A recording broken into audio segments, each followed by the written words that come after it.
Chapter 13, titled Acceptance, opens by drawing us straight into the aftermath of a chaotic battle, where shifting alliances, rising tensions, and unexpected revelations push every character toward a decisive turning point. As Kurosu lies critically injured, debates erupt among sorcerers and Sumerians about responsibility, survival, and a fragile balance between their worlds.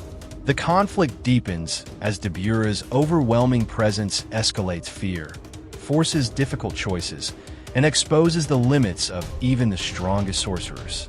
Political pressure builds while Tokyo edges toward disaster, culminating in a shocking international demand for a trial by combat that could determine the fate of both humans and cursed spirits. Amid all this turmoil, long-buried truths resurface. Nobara's survival, Itadori's curse of unending life, and Yuka's reluctant rise as humanity's final champion, setting the stage for a confrontation that may reshape everything.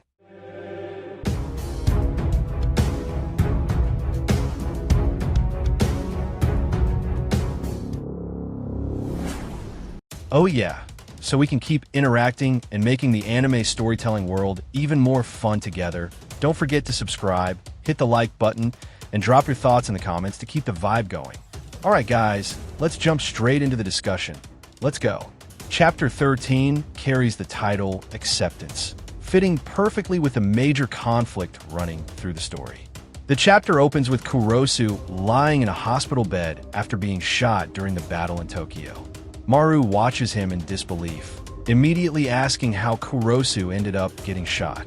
A Sumerian explains that the attackers assumed Kurosu was about to draw his sword. Maru quickly questions this, wondering if Kurosu really had been about to unsheath his blade. Suki shuts that down instantly. If Kurosu had actually intended to fight, the Royal Aluka soldiers wouldn't have stood a chance. Yavaroma, who is also present, mentions that Kurosu has always chosen the best path for the Rumal. Suki snaps back, telling him not to talk as if Kurosu is already gone. Someone as arrogant and unyielding as Kurosu wouldn't fall that easily. Meanwhile, Maru is still shaken. He, Yuka, and Tsurugi had hoped their relationship with the others would improve, but instead the situation spiraled into chaos. The scene then shifts to Tsurugi's reaction. He is equally stunned as he looks at Usami, who is undergoing treatment. A woman, likely a healer for sorcerers, explains that her reverse technique can't neutralize the backlash from Usami's cursed ability, causing his body to react violently. Tsurugi refuses to accept this. To him, Usami is a first-grade sorcerer. Moments later, another woman appears, a council member who had been shown before. She states that she too is a first-grade sorcerer, but if she had to face Usami, she'd rather flee or even die, because Usami isn't someone who could be judged by rank. He is, in her words, a walking disaster. The story then rewinds to the moment Debura arrived in the previous chapter. Right after Kurosu was shot, Debura appears and demands to know what is happening. The Sumerians shout his name in panic, while Usami tries to calm everyone down, telling them not to move. Yakumu, the one who shot Kurosu, realizes no one would dare make a move in front of a monster like Debura.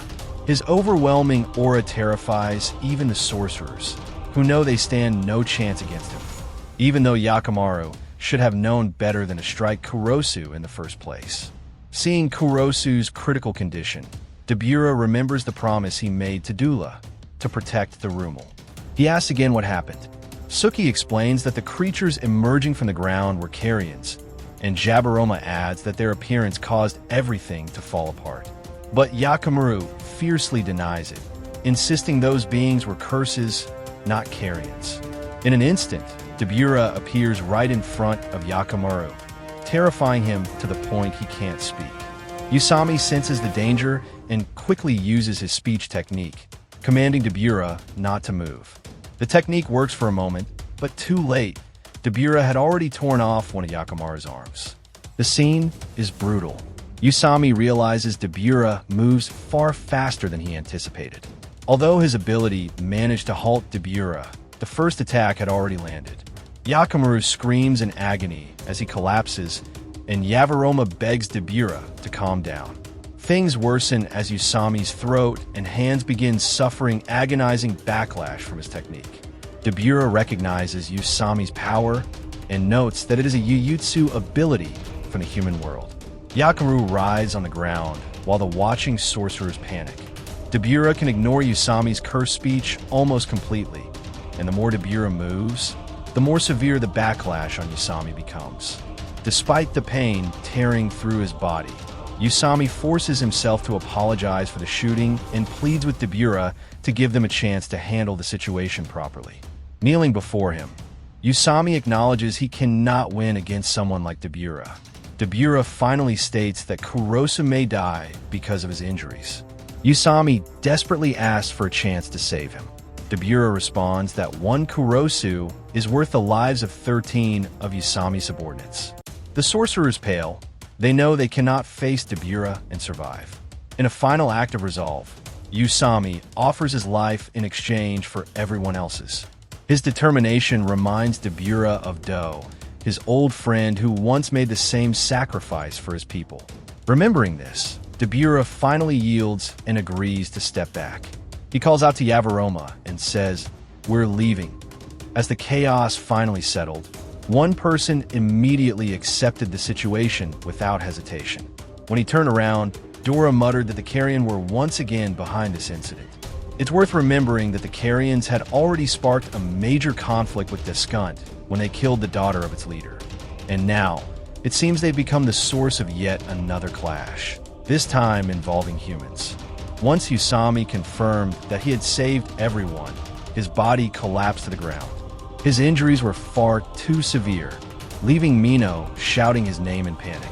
Shortly after, word arrived that the Sumerian representatives had formally asked the Japanese government to protect all cursed spirits and to ban any form of expulsion or extermination against them. However, despite that request, the female sorcerer who appeared earlier insisted that such a demand was impossible. She explained that the cursed spirits would eventually escape Tokyo regardless. The man speaking with her asked whether Tokyo's barrier had really become that weak. She clarified that the original barrier centered around the old imperial palace was actually incredibly strong. But after expanding it to cover the entire prefecture, its function shifted, not to contain cursed spirits, but merely to push their awareness inward toward the city. The man replied that low-grade spirits, or trivial pests like flyheads, lingering outside Tokyo might still be manageable. But if second-grade or stronger cursed spirits from the heart of the danger zone leaked out, the situation would spiral out of control. The woman added that this could easily recreate a tragedy on the scale of Shibuya before the sacrifice game even began. That remark made another man grumble that they should have healed the reckless Yakamura first. Their conversation then shifted to the healer himself. He stated that sorcerers usually had remarkable resilience, and unless something extreme happened, his reverse healing technique was typically enough to restore them. A young girl cut him off, asking what exactly counted as extreme. He replied that he meant loss of limbs or damage to vital organs. He gave an example involving a Sumerian, one of the most powerful sorcerers from their race. If such a warrior were defeated instantly, there was a real chance their vital organs could be damaged. In cases where they couldn't heal them, things would get catastrophic, especially if Sumerian anatomy differed in ways that made treatment impossible. One man cursed Yakimaru again, while the healer added that even though they could handle emergency healing, it still felt like extinguishing a fire they themselves had started. They couldn't expect Samaria to suddenly shrug and say, "All right, forget about the cursed spirits." The older man simply nodded, saying he understood, and the healer apologized. The female sorcerer then asked how long they could delay the extermination of cursed spirits in Tokyo. Mino answered that since the mass cleansing had already been called off, the only realistic extension they could manage was 1 month. The story then jumps forward exactly 1 month, to December 2086. A group of sorcerers are seen hunting cursed spirits at night. They complain about how dangerous these night hunts are, but they have no choice. An entire month had passed where they were unable to act. Now, All they could do was eliminate cursed spirits while hoping the Sumerians wouldn't notice. But it was already too late. The Sumerians had discovered everything. A Sumerian asked whether his companion could sense something from that distance. Ozuki replied that if he focused on Tokyo, he could still hear it, since the wound on his tear mark was minor. He explained that the sound belonged to cursed spirits, not carrions. This scene gives us a deeper explanation of how the Rumal third eye works, why some of them shed tears while others don't. It turns out the phenomenon depends on how close a Rumal was when a carrion died. The closer they were, the stronger the reaction. The farther they were, the weaker the effect. In Kuroso's case, even from great distances, if he concentrated on Tokyo, he could still shed tears. When the Sumerians confirmed that humans were still exterminating cursed spirits, they issued an official statement condemning Japan's actions as an international violation and demanded accountability. Japan countered by arguing that cursed spirit extermination fell under force majeure, meaning it couldn't be considered an unlawful state action. Human sorcerers then resumed their heated debates. They insisted that a proper full cleansing was necessary, because trying to exterminate cursed spirits while hiding from Sumeria wasn't sustainable. Conditions in the field were worsening, especially in winter when cursed spirits multiplied rapidly. Night hunts had already led to casualties, making the situation impossible to maintain. Back on the Sumerian side, one of them warned Ozuki that crying too much could harm him. But Ozuki dismissed the concern, saying a Rumal warrior should be able to endure this. He added that if humans could hear the same voices they did, perhaps they would stop killing carrions. Suddenly, Debura appeared and ordered everyone to stop. Ozuki shouted that Debura also couldn't hear the voices of carrions since he was a migrant from Biscont. Debura had no rebuttal. He apologized, admitting he was merely a Discount soldier and didn't understand those voices. Soon after, Sumeria issued another critical announcement. They declared that they would establish the Rumal nation in Tokyo as a new governing body dedicated to protecting cursed spirits. If Japan refused, they demanded a settlement through a Descant-style duel, a trial by combat. The human response was intense. Sorcerers argued that the only reason they hunted cursed spirits at night was to prevent widespread outbreaks. If Tokyo was abandoned, cursed spirits would spread throughout Japan. Separating their habitat would inevitably create problems for future generations. To them, Sumeria was acting irresponsibly. Amid the rising tension, the female sorcerer finally stated that there was only one candidate capable of facing Debura in such a duel, Itadori Yuji. But Mino confessed that they still hadn't found any trace of him. Then an important revelation surfaced. The sorcerer successfully established contact with Nobara Kujisaki, who was still alive. She testified that the last time she saw Itadori was during Hana's funeral. At that time, he said he wouldn't attend any more funerals. Despite looking foolish sometimes, Itadori was deeply sensitive and couldn't bear losing anyone else.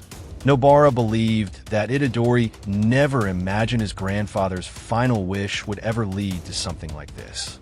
He was starting to feel exhausted too. That man looked like he never aged a day. Every time he crossed paths with Itadori and was reminded of how much older he had become, it didn't really bother him. What really hit him was seeing Itadori look so guilty. He simply couldn't stand that expression. If you ever run into Itadori, tell him this for me. Don't underestimate me, you idiot. Meanwhile, we return to Mino, who has begun losing all hope. In a soft voice he asks, "Is there truly no chance left?" But the female sorcerer reassures him firmly, "There is. Everything now depends on him." Then the chapter gives us a crucial piece of information. In January 2087, the envoy of Rumal Sarita Burakaraba officially issued a dual request in Sumeria, both to protect the cursed spirits and to demand control over Tokyo. Humanity responded swiftly.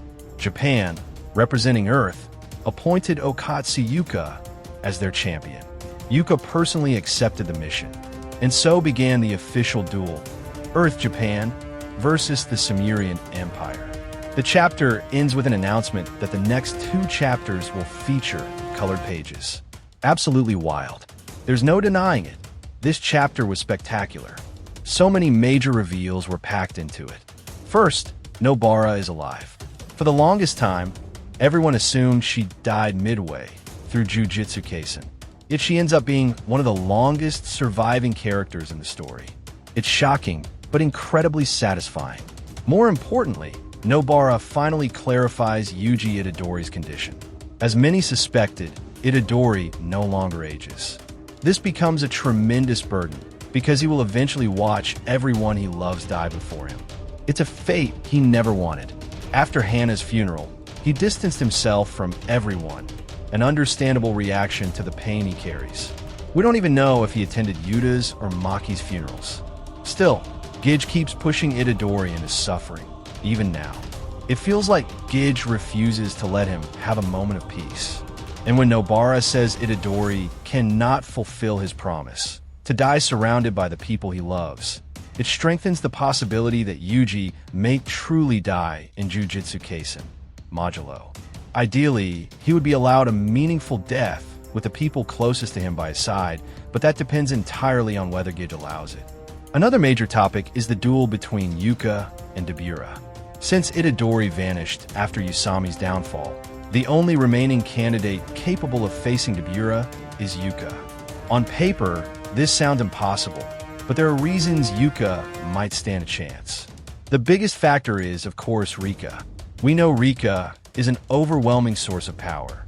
With her at Yuka's side, their odds increase significantly.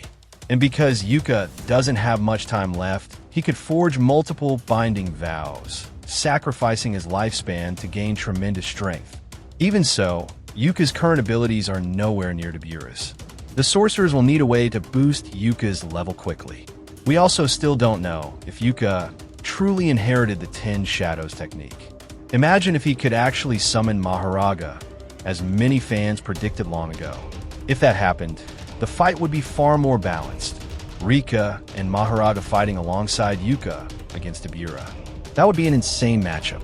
Still, many believe Itadori must eventually appear, whether before the duel, during it, or at its peak. Another key factor is Tsurugi. The guilt of being too weak to protect Yuka is eating away at him. When he handed that ring to Yuka, he had to confront the painful reality that his younger sibling had surpassed him, and now has to risk his own life because of it. It's a crushing emotional blow. Things are guaranteed to grow even more chaotic. It remains unclear whether Mahito will reappear and make everything worse. But for now, the situation looks bleak, tense, and completely unpredictable. Thank you so much for sticking with the story till the end. If you have any questions, feel free to write them down in the comments section below. Thanks again for watching, and see you in the next one.